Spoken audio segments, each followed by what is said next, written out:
رحمت کے فرشتے باہم جھگڑنے لگے۔ رحمت کے فرشتوں نے کہا یہ شخص گناہوں سے توبہ کر کے اللہ کی طرف متوجہ ہو کر ادھر آیا ہے۔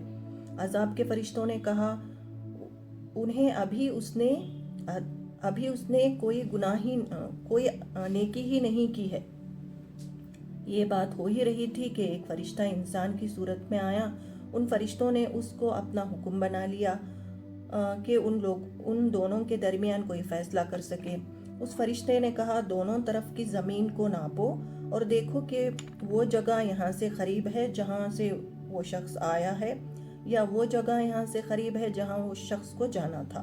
فرشتوں نے زمین کو ناپا تو وہ جگہ قریب نکلی جہاں اس شخص کو جانا تھا، اور رحمت کے فرشتوں نے روح قبض کر لی اور اس کو لے گئے۔ یہ ایک روایت میں ہے کہ اللہ تعالیٰ پہلی زمین کو فرمایا کہ دور ہو جا، اور دوسری زمین کو فرمایا کہ قریب ہو جا، اور اللہ تعالیٰ نے اس کو بخش دیا۔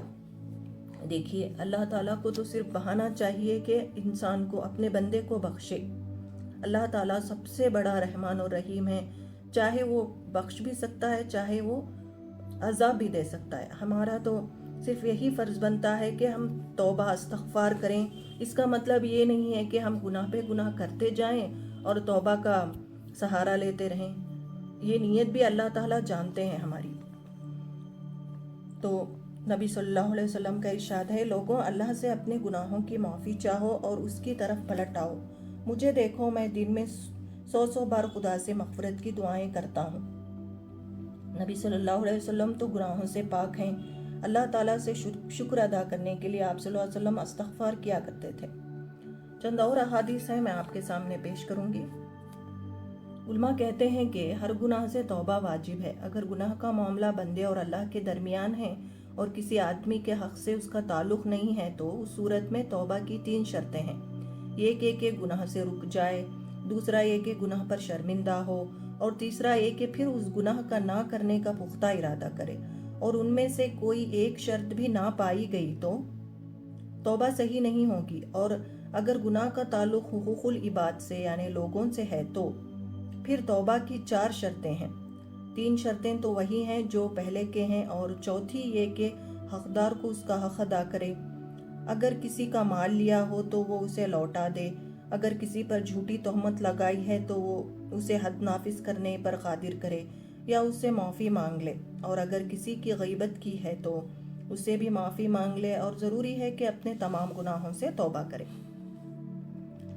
حضرت ابو موسیٰ عبداللہ بن قیس الاشری سے روایت ہے حضور صلی اللہ علیہ وسلم نے فرمایا اللہ تعالیٰ رات کو اپنا ہاتھ پھیلاتا ہے تاکہ دن کے گنہگار توبہ کر لیں، اور دن کو ہاتھ پھیلاتا ہے تاکہ رات کے گنہگار توبہ کر لیں۔ یہ سلسلہ اس وقت تک قائم رہے گا جب تک کہ سورج مغرب سے طلوع ہو۔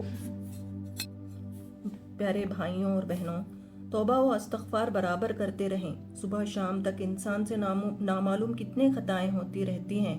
کبھی انسان کو معلوم ہی نہیں رہتا کہ وہ چھوٹے بڑے گناہوں میں مبتلا ہو جاتے ہیں۔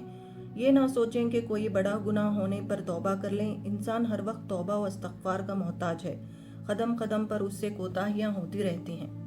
چھوٹے بڑے گناہ کی معافی مانگنے سے انسان روزانہ پاک و صاف ہوتا ہے۔ صرف اللہ کے حضور اپنے گناہوں کا اقرار کریں، اسی کے حضور گڑ گڑائیں، اور کسی کے سامنے اپنی عاجزی بے کسی کا اور خطا کاری کا اظہار نہ کریں۔ عجز و انکساری انسان کا وہ سرمایہ ہے جو صرف اللہ کے حضور ہی پیش کیا جا سکتا ہے، اور جو بد نصیب اپنے تکلیف اور پریشانی جیسے ہمارے جیسے مجبور اور بے بس انسانوں کے سامنے کہتا ہے تو اللہ کے سامنے اسے کہنے کے لیے کچھ بھی باقی نہیں رہتا۔ توبہ پر قائم رہنے کا پختہ عزم کریں اور شب و روز دھیان رکھیں کہ خدا سے کیے ہوئے عہد و پیمانے کے خلاف کوئی حرکت نہ کریں، اور اپنے کاموں میں پاکیزگی اور اصلاح حال اپنے عزم کا اندازہ کرتے رہیں۔ اور اگر اپنی ساری کوششوں کے باوجود بھی آپ پھسل جائیں اور پھر کوئی خطا کر بیٹھیں تب بھی مایوس ہرگز نہ ہوں، بلکہ پھر خدا کے دامن مغفرت میں پناہ تلاش کریں اور خدا کے حضور گڑگڑائیے کہ پروردگار میں بہت کمزور ہوں، لیکن تو مجھے اپنے در سے ذلت کے ساتھ نہ نکال، اس لیے کہ میرے لیے تیرے در کے سوا اور کوئی نہیں ہے جہاں جا کر میں پناہ لوں۔ نبی صلی اللہ علیہ وسلم نے فرمایا، اگر تم میں سے کسی شخص کا اونٹ ایک بے آب و گیا صحرا میں گم ہو گیا ہو اور اس شخص کا کھانے پینے کا سامان بھی اسی گم ہونے والے اونٹ پر لدا ہوا ہو اور وہ شخص چاروں طرف اس لخ و دوخ صحرا میں اپنے اونٹ کو ڈھونڈ ڈھونڈ کر مایوس ہو چکا ہو، پھر وہ زندگی سے بے آس ہو کر کسی درخت کے نیچے موت کے انتظار میں لیٹ رہا ہو، ٹھیک اسی حالت میں وہ اپنے اونٹ کو سارے سامان سے لدا ہوا اپنے پاس کھڑا دیکھ لے تو تصور کیجئے کہ کیسی خوشی اسے حاصل ہوگی۔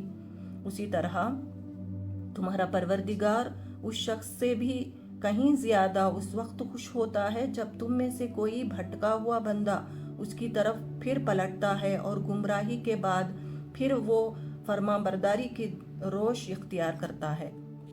بھائیوں اور بہنوں، توبہ کرنے میں کبھی تاخیر نہ کریں۔ زندگی کا کوئی بھی بھروسہ نہیں ہے، کب مہلت عمل ختم ہو جائے کچھ معلوم نہیں کہ زندگی کا اگلا لمحہ زندگی ہے یا موت۔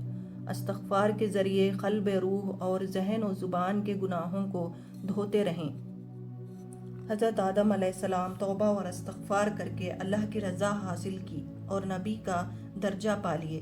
ابلیس اپنے گناہ پر گھمنڈ کر کے اصرار کیا، وہ اللہ تعالیٰ کے دربار سے دھتکارا گیا۔ یہاں ہم یہ بات کو سمجھ لیں کہ آدم علیہ السلام کی اولاد ہیں، ہم آدم علیہ السلام کی اولاد ہیں، ان کے راستے کا عمل کریں گے یا شیطان ابلیس کے پیروکار بنیں گے؟ اللہ تعالیٰ ہمیں توبہ اور استغفار کرنے کی توفیق عطا فرمائے اور ہمارے گناہوں کو معاف کرے اور آخرت کے ہر عذابات سے بچائے۔ ہمارے والدین کو جنت الفردوس میں جگہ عطا فرمائے، ہماری اولاد کو نیک صالح اولاد بنائے، ہمیں نیک صالح بنائے، ہمیں، ہمارے والدین، ہمارے اولاد کو جنت الفردوس میں جگہ عطا فرمائے، آمین ثم آمین۔ آخر میں اور ایک حدیث میں پیش کروں گی۔ حضور صلی اللہ علیہ وسلم نے فرمایا، مغرب کی طرف ایک دروازے کا ذکر فرمایا جس کی چوڑائی کی مسافت 40 یا 70 سال کی ہے۔ یا سوار اس کی چوڑائی کو اتنے عرصے میں عبور کرتا ہے، یعنی سفر کرتا ہے۔ اور ایک حدیث کی روایت راوی سفیان فرماتے ہیں، یہ شام کی جانب ہے، اللہ تعالیٰ نے اس دروازے کو اس دن پیدا فرمایا تھا جب زمین و آسمان پیدا فرمائے تھے۔ یہ دروازہ توبہ کے لیے کھلا ہے اور اس وقت تک بند نہیں ہوگا حتیٰ کہ سورج اس سے مغرب کی طرف طلوع ہو۔ اسی کے ساتھ میں اپنا یہ بیان مکمل کرتی ہوں۔ وآخر الدعوانا ان الحمد للہ رب العالمین۔